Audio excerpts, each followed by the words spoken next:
여러분, 엘리바스에게 세 명의 친구가 있었습니다. 참, 욥에게 세 명의 친구가 있었습니다.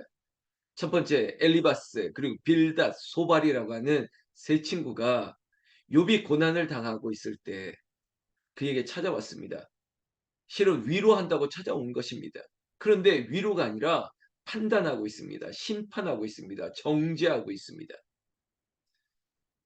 이 친구들의 말에 또 욥도 지지 않고 너희 생각이 틀렸다, 내가 맞다라고 하는 논쟁을 욥의 대답이라고 하는 그 대답의 말씀으로 우리는 보았습니다. 그리고 그에 지지 않고 욥이 또한 대답하면 새 친구도 친구들이 그런가 봅니다. 네 말이 맞다, 내 말이 맞다 하는 것처럼 다시 엘리바스 빌닷 소발은 욥에게 다가와 아니다, 내 말이 맞다, 막 이런 식의 논쟁이 지금 두 바퀴 돌았습니다. 여러분, 이렇게 주고받는 이 논쟁이 한 번도 아니고 두 번 이루어진 것입니다.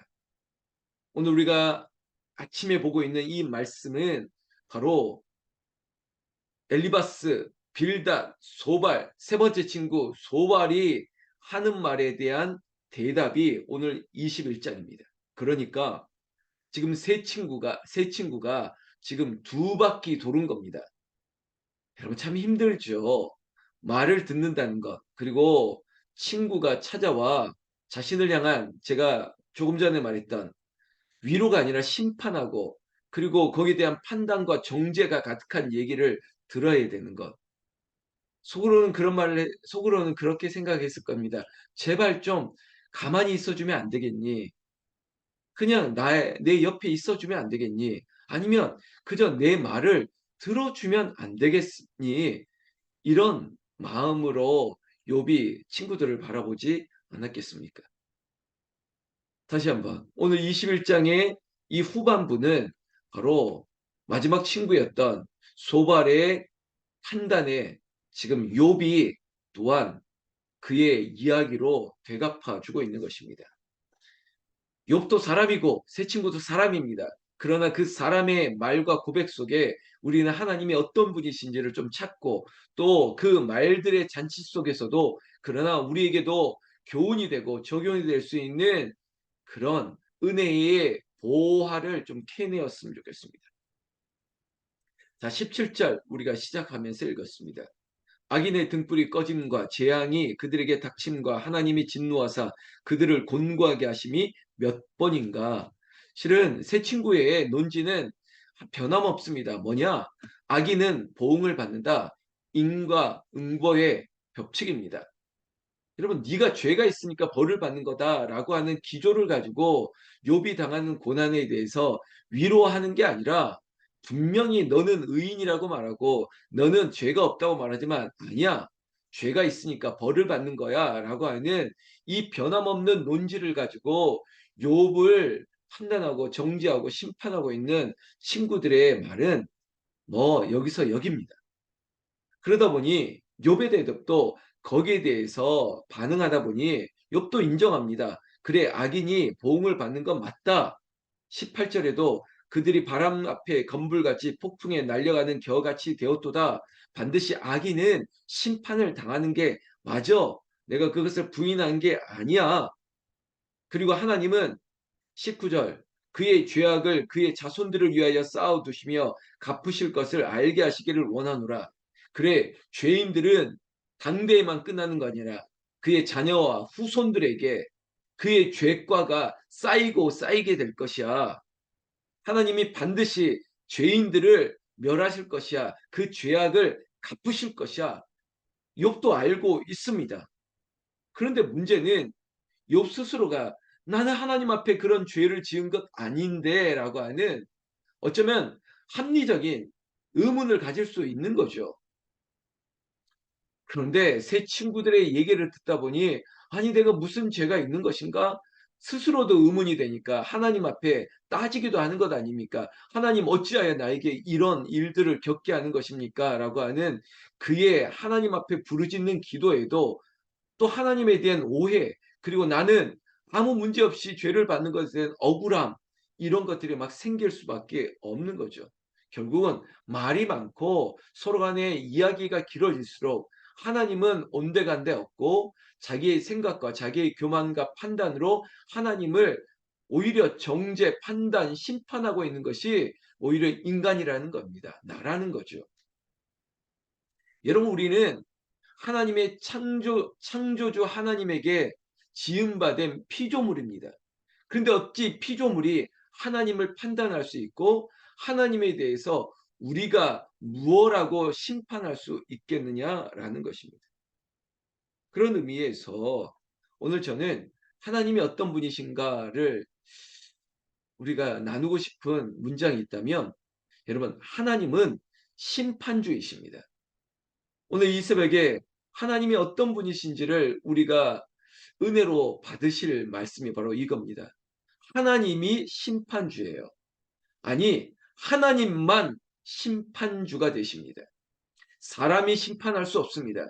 아무리 우리가 이 세상 가운데 우리가 법이라고 하는 이 땅의 법에 우리가 이 법 아래도 우리가 순종하고 복종하는 것 같으나, 그러나 결국은 하나님의 법 아래 하나님의 심판을 받는 것이 우리의 인생의 한계인 것을 인정하는 것이죠. 그러니까 여러분, 하나님만이 심판자가 되시고 하나님만이 우리를 판단하시고 하나님만이 우리를 정죄하실 뿐만 아니라 우리를 구원하실 수 있기 때문에, 여러분, 혹시 세상이 나를 향해 뭐라고 한들, 그리고 세상이 나를 향해서 정죄하는 그런 마음이 든다 할지라도, 여러분, 아니야, 하나님만이 하시는 거야. 어제 설교 제목처럼 하나님만이 하시지, 하나님만이 심판하시는 거지, 하나님이 내 인생에 대해서 뭐라고 말할 수 있는 거지 사람이 말할 수 없어. 그렇게 하나님 앞에 정직한 것입니다. 여러분, 심판자 앞에 섰는데 어떻게 속일 수 있겠습니까? 즉, 우리가 죄가 있으면 하나님 앞에 회개하는 그 놀라운 은총의 길이 열렸습니다. 사람에게 말하는 것이 아니라 하나님에게 말하는 거예요. 그래서 우리도 하나님이 심판자, 제가 이렇게 얘기했습니다. 하나님만이 심판주, 심판자가 되시기 때문에 우리는 사람에게 내 형편과 처지를 그렇게 토해내는 인생이 아니라 하나님 앞에 나아가, 설령 죄가 있다면, 그리고 하나님 앞에 내가 이 아픈 부분이 있다면 하나님 앞에 얘기하고, 하나님만이 가타부타 하나님이 하실 수 있다, 이 일을 행하시는 여호와, 그리고 그 일을 성취하시는 여호와, 우리의 인생 가운데 판단하시는 하나님만이 우리에게 말씀하실 수 있다. 우리가 그 믿음의 자리에 서 있다면 우리는 두려워하지 않습니다. 염려하지 않습니다. 오늘 욥의 대답에도 그 의미가 있습니다. 22절 말씀해 보면, 그러나 하나님께서는 높은 자들을 심판하시나니 누가 능히 하나님께 지식을 가르치겠느냐. 이 말씀에도 여러분, 하나님께서 심판하신다고요.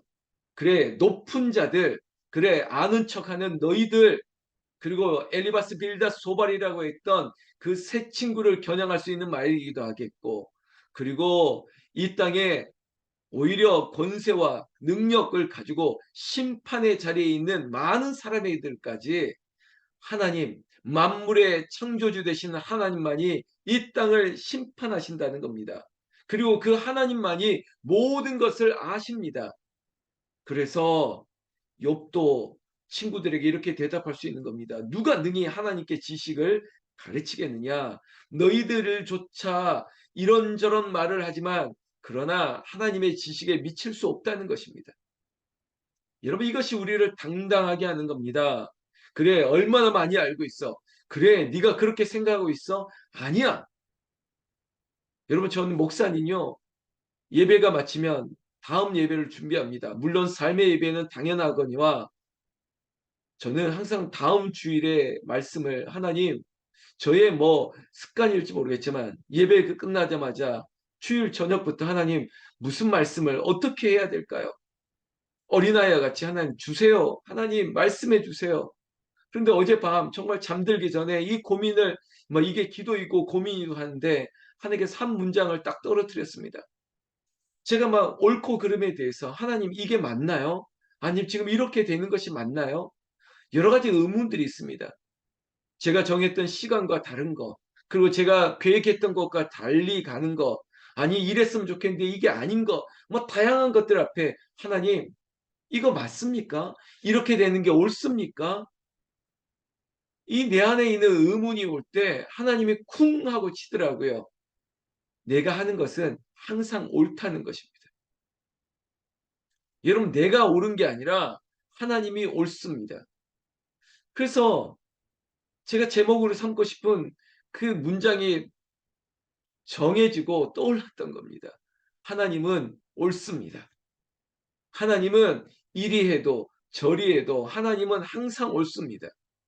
여러분 이런 제목을 가지고 찬양도 있거든요. 하나님은 옳다고. 여러 가지 고난 속에 있음에도 불구하고 하나님이 하는 일들에 대해서 이해할 수 없으나 결국은 하나님이 옳았습니다.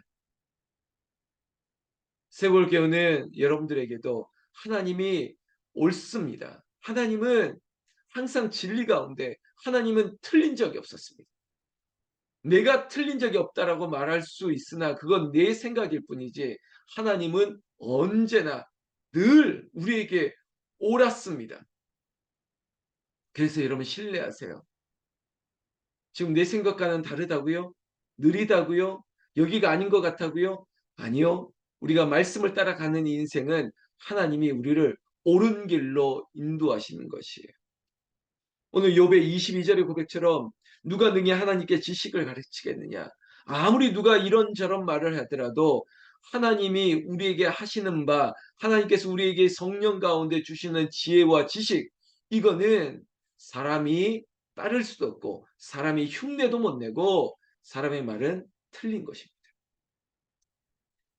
여러분 이후에 23절부터 욥이 하는 말들 맞는 말입니다. 23절에 이런 표현을 하거든요. 어떤 사람은 죽도록 기운이 충실하여 안전하여 평안하고 무슨 말이냐? 아니 저렇게 악한 사람도 저렇게 잘 사는 이유가 뭡니까? 25절 어떤 사람은 마음의 고통을 품고 죽음으로 행복을 맛보지 못하는도다. 여러분 악인의 형통도 이해가 안 되는 거고 그리고 저 사람 착한 사람은 왜 저렇게 또 고통을 맛보는 걸까요? 뭐 이것도 이해가 안 된다는 겁니다. 여러분 이해되십니까? 악인은 잘 되고 의인은 안 되고 우리가 이렇게 바라보는 몇 가지 사례 때문에 도대체 납득이 안 됩니다. 그러나 우리가 어찌 하나님의 지식을 알겠습니까?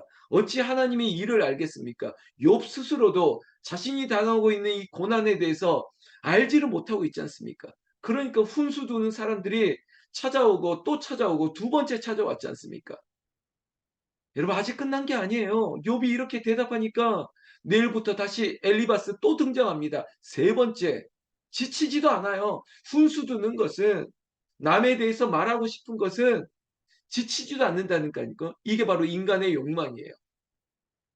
내 일보다 남의 일에 대해서 특히 남이 안 되고 어려운 일에 대해서 얼마나 말하고 싶은 건지 쪼로로 찾아가서 말하고 싶고 이거 뭐 싸움 구경하는 것처럼 그렇게 찾아가는 거죠. 이게 아직도 한 바퀴 더 남았다고요. 엘리바스 빌닷 소발. 여러분 또 등장할 겁니다. 참 지치죠. 도대체 이거 왜 이러는 걸까요? 여러분 저는 딱 하나입니다. 우리를 연단하여 우리를 정금같이 나아가게 하시려고 하는 하나님의 은혜 말고는 설명할 수 없습니다. 그것이 억울합니까? 그게 힘듭니까? 아니요. 이 자리에 우리 권사님들, 집사님들 다 느끼셨지만 고난을 통해서 내 믿음이 성장한 거 지나 보니까 하나님은 옳지 않았습니까? 그래 여기까지 오는 게 만만한 게 아니었지 않습니까? 여기에도 정말 사연 많은 고난이 있습니다. 여전히 고난 중에 있는 분도 있습니다. 그럼에도 불구하고 고난 속에 하나님을 발견하고 그 고난 속에 하나님 앞에 부르짖다 보니까 나도 모르게 믿음이 부쩍 성장하는 거예요. 나도 모르게 이제는 어떤 고난 앞에도 이길 수 있다라고 하는 믿음의 맷집도 생긴 거예요. 그리고 마치 여기저기 깎여 나가는 아픈 것 같이 있지만 하나님의 손에 쏙 들어오는 마치 다윗의 그 돌처럼 나의 모난 것들이 사라져가는 것을 보게 되는 거죠. 이 모든 것들이 하나님의 은혜라고 저는 믿습니다. 욥도 그래 어떤 사람 이렇게 얘기하고 27절에 보면 내가 너희의 생각을 알고 너희가 나를 해하려는 속셈도 아노라. 그래 너희의 생각 그리고 내가 이런저런 말을 하더라도 여러분 새 친구나 아니면 욥이나 다 똑같아요. 하나님 앞에 그들이 하는 말은 다 헛될 뿐이에요. 욥의 말로 되갚을까요? 34절 마지막 구절에 그런데도 너희는 나를 헛되이 위로하려느냐 너희 대답은 거짓일 뿐이니라. 여러분 헛되고 거짓일 뿐이니라. 욥의 말입니다. 욥의 말로 하나님의 말씀을 되갚을 수 있다고요. 그렇다면 이렇게 말하는 맞는 말 하는 욥은 그러면 온전할까요? 욥이 아무리 온전했다 할지라도 시련 앞에 또 사람들의 입방하에 그도 똑같은 사람이 됐습니다. 옳은 말을 하지만 그 자신도 헛되고 그리고 그의 대답도 거짓일 뿐입니다. 여러분 이것은 뭐 아픈 말이 아니에요. 인간이 목사나 권사나 장로나 집사나 뭐 그건 하나님이 우리가 은혜로 준 직분이지 결국 하나님 앞에 우리가 똑같아요. 그저 죄인이었지만 그 부끄러운 의로움 하나님이 의롭게 하심으로 의인된 것일 뿐이지 누가 누구를 정죄하고 누가 누구를 판단할 수 있습니까? 여러분 욥도 깨닫는 것이에요. 하나님만이 유일한 심판자, 하나님만이 깨닫고 하나님만이 지식을 하나님만이 모든 것이 진리인 것이기 때문에 욥이 당하는 문제뿐만 아니라 새 친구의 문제뿐만 아니라 지금 새벽을 깨우는 우리의 인생 가운데 그리고 우리 교회 가운데 아니 하나님께서 어떤 일을 하실지 그러나 여러분 조금만 더 참으십시오. 아 누구 어떤 권사님 얘기 들으니까 이런가 보다 저런가 보다. 여러분 벌써 몇 주 전에 저는 이상한 오해도 들었습니다. 아니에요. 하나님만이 기이한 일을 행하시는 거지 저도 기다리고 있어요. 얼마나 하나님께서 이 일 가운데 이 계절과 같이 가는지요. 절기와 같이 가는지요. 이제 대림절, 대강절 주님 오심을 기다려야 되는 계절 앞에 왔습니다. 저도 주님 오심을 기다리고 있습니다. 우리 교회에 있는 우리 사랑하는 하늘나라의 영가족의 모든 무거운 짐을 내려놓게 하시는 하나님이 옳습니다. 하나님만이 하십니다. 하나님만이 하시는 일을 기다릴 때 여러분 사람이 말이 아니라 오직 하나님께서 하시는 역사를 우리가 사모하는 저와 여러분들 되시기를 나는 우리 주 예수님의 이름으로 축원합니다. 그러니까 오늘 하루 여러분이 어디에서 누가 나에 대해서 뭐라 할지라도 아니야 하나님만이 아시지 하나님만이 우리를 위하여 지혜를 그리고 진리를 그리고 우리에게 마땅히 가야 될 길을 가르쳐 주실 수 있어. 여러분 하나님 앞에 더 주목할 수 있는 오늘 하루 되시고 여러분들의 삶에 오직 승리만이 있기를 특별히 한 주간을 시작하는 월요일 더 힘내시고 하나님이 은혜의 장중에 저와 우리를 붙들어 주시기를 다시 한번 주의 이름으로 축원합니다. 축원합니다. 기도하겠습니다.